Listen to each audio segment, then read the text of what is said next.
Alkisah di sebuah desa, hiduplah seorang janda bernama Mbah Srini. Mbah Srini hidup sebatang kara karena suaminya sudah meninggal dan ia tak memiliki anak. Walau begitu, Mbah Srini terus mengharapkan seorang anak supaya beliau tidak kesepian.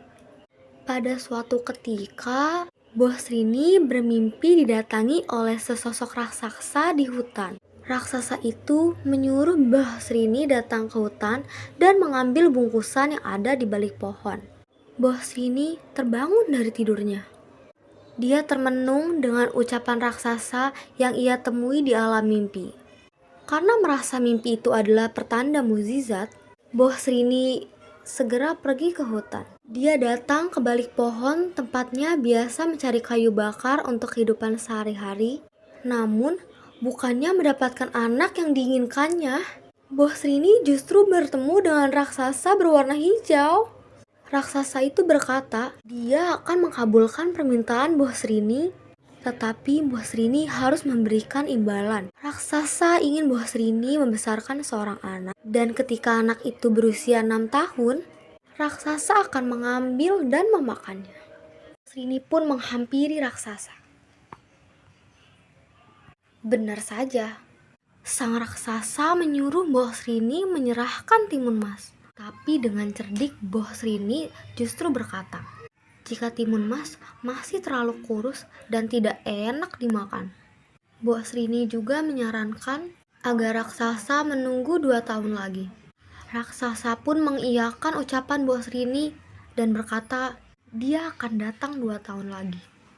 Setelah kepergian raksasa, Mbah Srini terus berdoa kepada Tuhan supaya membantunya mencari jalan keluar.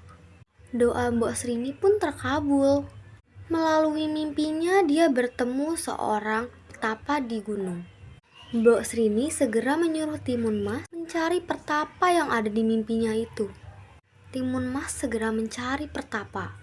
Setelah berhari-hari pergi, benar saja pertapa yang Timun Mas cari ada di sana. Pertapa segera memberikan 4 bungkusan kepada Timun Mas. Pertapa menyuruh Timun Mas berlari ketika raksasa datang ke rumahnya. Dan Timun Mas harus melemparkan bungkusannya secara bertahap.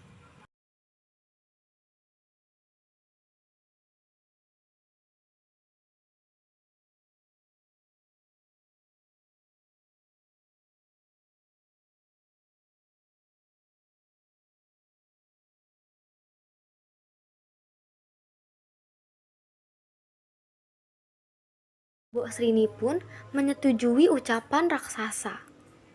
Raksasa kemudian memberikan segenggam biji timun mas kepada Mbok Srini. Raksasa kemudian menyuruh Mbok Srini merawat biji timun mas itu. Setelah itu, Mbok Srini segera pergi ke rumah untuk menanam biji timun mas pemberian raksasa. Sejak saat itu, Mbok Srini rajin menyirami dan merawat tanaman timun mas. Biji timun mas itu mulai berubah jadi pohon yang lebat, hingga menghasilkan buah timun yang besar. Karena merasa timunnya sudah tumbuh, Mbok Srini segera membuka timun mas yang paling besar. Dari dalam timun mas, muncullah seorang bayi perempuan yang sangat cantik. Karena anak itu berasal dari timun, Mbok Srini pun memberikan nama Timun Mas. Sejak saat itu, Timun Mas tumbuh menjadi anak yang cantik yang hidup dengan baik. Karena Mbah Srini selalu menjaga dan merawatnya. Namun, Mbah Srini selalu dihantui rasa takut akan kedatangan raksasa untuk mengambil dan memakan Timun Mas. Ketakutan Mbah Srini pun terjadi. Hari itu, raksasa benar-benar datang ke rumahnya. Mbak Srini pun menyuruh Timun Mas bersembunyi di dapur. Setelah memastikan Timun Mas bersembunyi di tempat yang aman, tidak terasa 2 tahun sudah berlalu begitu saja. Raksasa kembali datang ke rumah Mbak Srini untuk meminta Timun Mas. Raksasa sudah kehabisan kesabaran, dan dia memaksa Mbah Srini menyerahkan Timun Mas. Dengan berat hati, Mbok Srini pun memanggil Timun Mas untuk menemui raksasa. Bukannya menghampiri raksasa, Timun Mas justru berlari secepat mungkin.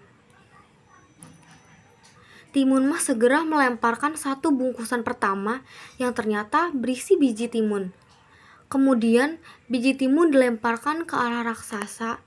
Seketika muncul ladang timun yang sangat banyak, sehingga raksasa kesulitan bergerak. Namun, raksasa tetap mampu melepaskan dari sana dan kembali mengejar Timun Mas. Timun Mas segera melemparkan bungkusan kedua yang ternyata berisi jarum. Jarum yang dilemparkan oleh Timun Mas seketika berubah menjadi pohon-pohon pinus yang melukai kaki raksasa. Namun, raksasa kembali berhasil membebaskan diri. Timun Mas kemudian melemparkan bungkusan ketiga yang berisi garam. Di tempat garam-garam itu dilemparkan, muncul lautan yang membuat raksasa itu tenggelam. Namun, lagi-lagi raksasa berhasil menghadapinya. Timun Mas sudah hampir menyerah, tetapi dia kini melemparkan bungkusan keempat. Bungkusan terakhir itu berisi terasi, dan ketika dilemparkan ke arah raksasa, muncul lautan lumpur yang panas, sehingga raksasa pun tenggelam.